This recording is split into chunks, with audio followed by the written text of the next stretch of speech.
Hello everyone, Vat Savitri व्रत की बहुत बहुत शुभकामनाएं। दोस्तों, वट वृक्ष के पत्ते से श्रृंगार किया जाता है। महिला अब या तो माला बना सकती है या इस तरह से एक पत्ता सिर पर लगाकर अपने जूड़े में लगाकर पूजा कर सकती है। तो यहाँ पर मैं आपको पूरी विधि बताऊंगी किस किस तरह से आपको करनी है पूजा। यदि आप घर पर कर रहे हैं तो किस प्रकार करनी है, यदि आप बाहर मंदिर में जा रहे हैं पूजने तो किस तरह से करनी है।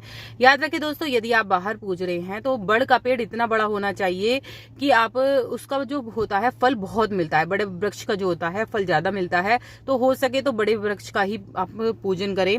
मंदिर में हो तो और भी अच्छा है, और घर में कर रहे हैं तो जो बड़ के पत्ते हैं उसको आप उस दिन खुद ना तोड़ें, किसी से तुड़वा लें, या फिर आप एक दिन पहले ही तुड़वा कर रख लें फ्रीज वगैरह में, जो ताजे बने रहे पत्ते। तो उस जो है बड़ का आपको पूजन करना है। किस तरह से करना है अब इस वीडियो में दिखा देती हूँ। सबसे पहले आप जल का लोटा ले लीजिए या फिर आप गमले में लगा सकते हैं। ये जो टहनी दोस्तों लेनी है ये आपको 7, 8 या 9 पत्तों की लेनी है। इस तरह से आपको देख लें, या 11 पत्तों की ले सकते हैं। और इस जो पानी में कलश में भरकर रख लीजिए जल, और उसके अंदर ये टहनी लगा लीजिए। अगर लगाना चाह रहे गमले में भी लगा सकते हैं आप, इस तरह से उसमें भी लगा सकते हैं। याद रखें, चने जो होते हैं वो आप एक दिन पहले भिगो कर रख लें या 2 दिन। अगर आपके यहाँ उपजे हुए थोड़े से चने लेते हैं तो आप 2 दिन पहले भिगो लें, उन्हें उपजा लें थोड़े से, और इस तरह से, या फिर आप भिगो कर ही रख लें एक दिन पहले, जो चने का आपको प्रयोग करना है वट सावित्री की पूजा में। तो यहाँ मैंने पत्ते ले लिए हैं, 11 पत्तों के ले लिए हैं मैंने, और कलश में स्थापित कर लिया। कलश के नीचे थोड़े से चावल रख दीजिए, क्योंकि कलश जो होता है वो बिना आसन दिए नहीं रखा जाता है। तो यहाँ मैंने चावलों का आसन दे दिया है। पहली बार किस तरह से पूजा करनी है, क्या आता है आपके पीहर से, उसकी पहले ही वीडियो मैंने अपने चैनल पे डाल दी है, वो आप वहां पर देख सकते हैं। तो जितना भी आप 16 श्रृंगार करके ये पूजा की जाती है, आप 16 श्रृंगार कर लीजिए, मेहंदी लगा लीजिए, महावर लगा लीजिए। महावर नहीं है तो आप पैरों में भी मेहंदी लगा लीजिए। 16 श्रृंगार करके ही ये पूजा करनी है। आपकी जो फेरों की चुन्नी है वो ओढ़कर ये पूजा संपन्न जरूर करें। फेरों की चुन्नी बहुत ज्यादा सुहाग की निशानी होती है, सुहाग की। तो ये जो मैंने एक और कलश स्थापित करा है, आप नारियल कलश भी स्थापित कर सकते हैं। यहाँ मैं दीप कलश स्थापित कर रही हूँ दोस्तों। तो दीप कलश स्थापित करने के लिए एक लोटा ले लीजिए, उसके ऊपर एक प्लेट रख लीजिए, उसके अंदर मैंने चावल डाले हैं, इसके ऊपर मैं एक दिया स्थापित करूंगी। तो यहाँ मैंने देसी घी का दिया ले लिया है और वो मैं इस लोटे के अंदर स्थापित करूंगी। तो ये आप रुई का बाती का बना सकते हैं, या फिर इस तरह से जो सूत का धागा दिखाया मैंने उसका भी बना सकते हैं, क्योंकि बहुत जगहों पर सूत का धागा ही लिया जाता है बड़मावस वाले दिन। तो आप बहुत बड़ी मावस है, सोमवार का दिन भी पड़ रहा है, सोमवती मावस भी ये कहला रही है। तो बहुत ही बड़ी मावस की कहलाने वाली है, पितरों के लिए भी समर्पित होती है। तो इस दिन विशेष पूजा करने से हमारे सौभाग्य की प्राप्ति होती है। अब एक बड़ का पत्ता ले लीजिए। जो बड़ के पत्ते हैं वो हमारे 3 पत्ते लिए जाते हैं। एक तो हमारा स्थापित किया जाता है ब्रह्मा विष्णु महेश, 3 आप लिख सकते हैं पत्तों के ऊपर, या फिर आप इस तरह से हमारे जो भोलेनाथ के शिव परिवार है उन्हें स्थापित कर सकते हैं। किसी किसी के यहाँ दोस्तों पिंडी बना ली जाती है, जैसे कि आप सुपारी ले लीजिए, सुपारी पे गौरी गणेश बनाकर रख लीजिए। एक सुपारी ले लीजिए, उस पर कलावा लपेट के गौरी का रूप दे दीजिए। एक सुपारी ले लीजिए, उस कलावा लपेट के आप गणेश जी का रूप देकर पूजा कर सकते हैं। यहाँ पर मैंने पूरे ही शिव परिवार रख दिए, तो आप इस तरह से भी कर सकते हैं पूजा। भोलेनाथ की पूजा सोमवती मावस पर जरूर करी जाती है, और वैसे भी जो बड़मावस होती है उस पर भोलेनाथ की पूजा जरूर करें। मंदिर में जा रहे हैं तो वहां पर भी करके आए, आप घर में कर रहे हैं, दोनों के लिए बता रही हूँ मैं, दोनों के लिए ही इस तरह से करनी है। पूजा की थाली कैसे कैसे लगानी है उसकी अलग से वीडियो आई हुई है, वो भी देख सकते हैं। हल्दी का तिलक, हल्दी घोल लीजिए। किसी किसी के यहाँ दोस्तों थापे लगाए जाते हैं, जो उंगलियों के वो होते हैं स्ट्रक्चर, वो लगाए जाते हैं, लेकिन हमारा ऐसा नहीं होता। तो सभी पत्तों पे आप इस तरह से हल्दी बिंदी लगा दीजिए, जैसे हमारे होता है। मैं आपको वैसे ही बता रही हूँ। कितना भी आप बड़ी पूजा कर सकते हैं, कितना भी छोटे रूप से इसकी पूजा कर सकते हैं। तो इस तरह से करनी है। तो यहाँ पर मैंने सभी पत्तों को बिंदी लगा दी है। आप कलावे की माला पहना सकते हैं। जो बड़ देवता है हमारे, ये ब्रह्मा विष्णु महेश का वास होता है इनमें तीनों का। तो आप इनमें या तो कलावे की माला पहना दें, या फिर आप सूत की माला पहना दें। तो इस तरह से माला जरूर पहना दें। इसके बाद जो हमने ये मेकअप का सामान दिखाया है, ये हमारा चढ़ेगा। सत्यवान सावित्री के नाम का ये जो वो है मेकअप का सामान चढ़ाया जाता है। सुहाग की जो वो होती है, व्रत होते हैं, तो सुहाग के व्रत में जो मेकअप का सामान होता है वो जरूर चढ़ाया जाता है। तो इस बात का आपको ध्यान रखना है। यहाँ मैंने बड़ के जो पत्ता है आसन दिया है भगवान को। यहाँ पर मैं उनको बिंदी लगाऊंगी, उनकी पूजा करूंगी। सबसे पहले गणेश जी की बिंदी लगाऊंगी, फिर भोलेनाथ को लगाऊंगी, माँ गौरा को लगाऊंगी, इस तरह से तीनों को बिंदी लगाऊंगी। जो हमारे गणेश जी हैं उनको दुर्वा चढ़ाऊंगी। और भोलेनाथ का अगर आपके पास पत्ता है, जो बेलपत्र होता है वो चढ़ा सकते हैं। तो यहाँ मैं दीप प्रज्वलित कर लूंगी पूजा में। तो यहाँ मैंने दीप प्रज्वलित करने दिया है। याद रखिए इस समय जो बड़मावस का जो दोस्तों दिन होता है, इस दिन काले वस्त्र और सफेद वस्त्र, ये वस्त्र नहीं पहने जाते हैं। हो सके तो लाल वस्त्र पहने, हरे वस्त्र बहुत शुभ माने जाते हैं, तो इन पीले वस्त्र पहन सकते हैं। इन वस्त्रों का विशेष प्रयोग होता है, तो इन वस्त्रों को पहनकर ही आप पूजा करें। काले सफेद इन चीजों से, नीले जो होते हैं इनसे आप दूर रहें, क्योंकि पूजा में ये जो वस्त्र हैं नहीं माने जाते हैं। और बाल जो है वो, बहुत सी औरतें क्या होती है बाल खोलकर पूजा करती हैं, तो बाल हमेशा बांध कर ही पूजा होती है। इस बात का आपको मुख्य से रूप से ध्यान रखना है। मावस के दिन तो खास तौर से, कि मावस के दिन बाल खोलकर कभी भी पूजा नहीं होती है। बहुत से लोग वट सावित्री व्रत में सिर धोकर ही पूजा करते हैं, लेकिन हमारे शास्त्रों में मावस के दिन सिर नहीं धोया जाता है दोस्तों। तो सिर आपको एक दिन पहले ही धो लेना चाहिए। इसके बाद मैंने यहाँ पर दुर्वा चढ़ा दी है। जो भी आपके पास पुष्प हो वो आप समर्पित करें।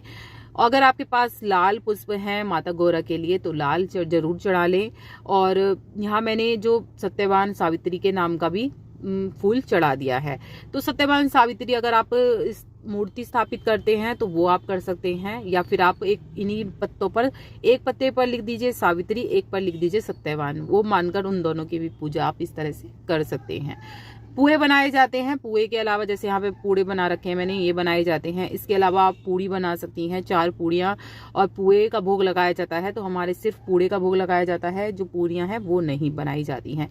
जो भी मौसमी फल हो, आप कुछ भी ऐसा मत सोचिएगा कि बहुत सारे फल हों वो ही चढ़ाए जाते हैं। कुछ भी मौसमी फल ले सकते हैं आप, केले हैं, आम है, जो भी बहुत मौसमी फल आ रहे हैं कुछ भी लेकर आप इनको समर्पित करें, जितनी आपकी इच्छा हो। और इसके बाद आप जो मेकअप का सामान मैंने बताया है 5, 11 जो भी आपका मेकअप का सामान है वो सभी चीजें भगवान को समर्पित करनी है सावित्री के नाम की। ठीक है, माँ गौरा को ही चढ़ाई जाती हैं वो भी। अगर आप सावित्री का पत्ता रख रहे हैं तो वहां पर भी आप समर्पित कर सकते हैं।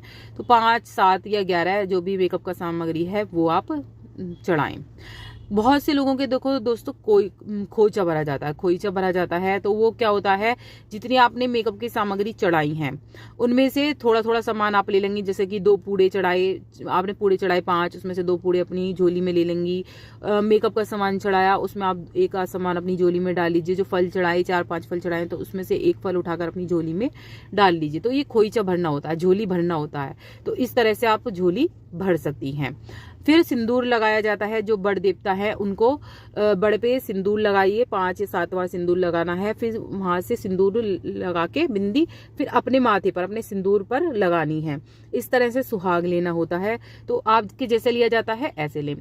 अब परिक्रमा करी जाती है 5, 7, 11, आप 21, जितनी भी आप परिक्रमा करें। बहुत से लोग तो 108 कर लेते हैं, लेकिन कमजोरी चक्कर आने लगते हैं। तो आपकी मर्जी है आप कितनी, कम से कम 5 परिक्रमा जरूर होती है आपके। जैसे मेरे यहाँ पर मैंने लगाया हुआ है बड़, तो मैं परिक्रमा यहाँ पर नहीं कर सकती, तो मैं यहाँ यहीं पर दोस्तों गोल गोल घूम लूंगी। 5 परिक्रमा एक ही स्थान पे खड़े खड़े होके गोल गोल राउंड लगाऊंगी, तो 5 मेरी परिक्रमा हो जाएंगी। इस तरह से भी आप परिक्रमा कर सकते हैं। और 7 बार या 11 बार इस तरह से जब भी आप परिक्रमा करेंगे तो इस तरह से लपेटना है। तो मैंने यहाँ पर 7 या 11 बार लपेटना है, तो इस तरह से 7 या 11 बार इस तरह से लपेट दीजिए। आप सूत को लपेट दीजिए या फिर कलावे को लपेट दीजिए। इसके बाद कुछ दाने आपको लेने हैं। जैसे मैंने यहाँ पर ले लिए हैं चने के दाने। इनसे ही व्रत खोला जाता है। किसी किसी के यहाँ पूरे दिन व्रत रखा जाता है, किसी किसी के यहाँ खाना जब बन जाता है, पूरा पकवान बन जाता है, पूजा वूजा करने के बाद ये व्रत खोल लिया जाता है। तो ये जो आप वो लेंगी चने, ये जो पूजा होती है मतलब सुबह के समय ही होती है, शाम के समय नहीं होती है। तो पूजा 12 बजे से पहले आप इस पूजा को संपन्न कर लीजिएगा। तो जो है मैंने यहाँ पर ले लिए हैं दाने, और दाने लेकर ये आपको कहानी सुननी है। तो मेरे चैनल पे आ गई है कहानी, आप वहां से भी सुन सकते हैं। दोनों ही लिखित में भी मैंने कहानी डाली हुई है चैनल पे, और वैसे भी डाली हुई है, आप दोनों ही मेरे चैनल पे जाके देख सकते हैं या सुन सकते हैं।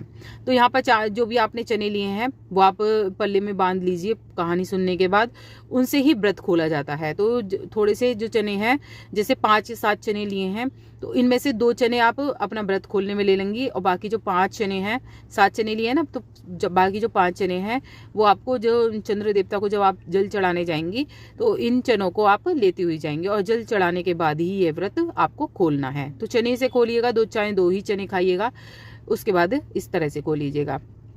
अब क्या होता है, जैसे कि बहुत से लोगों के पहली बार ये व्रत रखा जाता है और बहुत से लोगों के वायना भी निकाला जाता है। तो हमारे यहाँ वायना निकाला जाता है।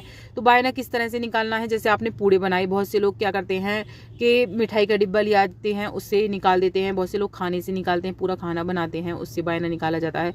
पूड़े जरूर रखे जाते हैं, आप सिर्फ पूड़े से भी वायना निकाल सकती हैं। 5, 7, 11 पूड़े ले लीजिए, उससे उसके अंदर पैसे रखकर और फिर 7 या 5 बार जल का फेर लगाकर आप इस तरह से अपनी सास को पैर छू के वायना दे सकती हैं।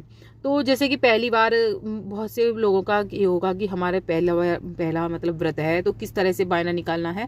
तो जो पीहर से साड़ी आती है दोस्तों, पीहर मैंने वीडियो बनाई हुई है कि किस तरह से पहला वायना होता है, तो उसकी वीडियो मेरे चैनल पे आ गई है, वो आप देख सकते हैं पहली बार कैसे करना है। आप अगर जैसे कि पहली बार आपके पीहर से साड़ी आई हुई है तो साड़ी ले लीजिए और जो सास की साड़ी होगी, ससुर जी के कपड़े होंगे, दोनों के कपड़े ले लीजिए। उसके ऊपर मेकअप का सामान 5 या 7 या 11 जो भी मेकअप का सामान है वो रख लीजिए। उसके ऊपर आप बिछुए रख लीजिए, क्योंकि सुहाग की निशानी हो रही है, सास को आप दे रही हैं, बिछुए रख लीजिए। बिछुए के बाद आप जो भी खाना बनाया है, खाना ले लीजिए, पूड़े ले लीजिए, ये सभी चीज़ें, फल ले लीजिए, जिस तरह से भी आप देना चाहें। और मिनिमम मात्रा में आप सिर्फ 7 या 11 पूड़े रखकर, पैसे रखकर भी आप दे सकती हैं। सहरोस में अगर आप दे रही हैं तो इस तरह से भी दे सकती हैं। या फिर आप पहली बार निकालें तो पूरा मेकअप का सामान, साड़ी, बिछुए और ससुर जी के कपड़े और ये वायने का जो भी खाना पीना बनाया है, फल है, और पैसे जरूर रखिएगा, दक्षिणा जरूर रखिएगा और उन्हें देकर फिर पैर छूकर आशीर्वाद जरूर लेना है सासू जी का। तो इस तरह से वायना संपन्न होता है। वायना और सभी कार्य निपटाने के बाद, जल वल चढ़ाने के बाद आपको ये व्रत खोलना है। जब आके दिन में अगर कहानी सुन ली जाती है तो दिन में कहानी सुनने के बाद ही इस व्रत को जल चढ़ाकर ही खोलें। चाहे आप सूर्य देवता को चढ़ा दीजिए, चाहे आप बड़मावस पूछ के आए हैं वहां जल चढ़ाई आइए, कहानी वहीं सुनी आइए और वहीं जल चढ़ा के तब ये आप ये व्रत खोल सकते हैं।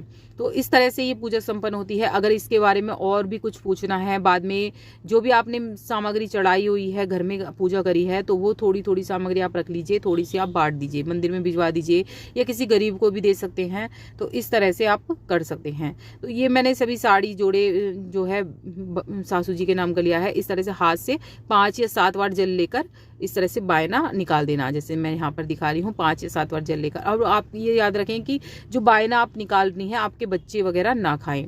अगर आप मतलब वैसे बच्चे हैं आपके, तो वो वायना सिर्फ सासू जी का होता है, आपका या आपके पति का नहीं होगा।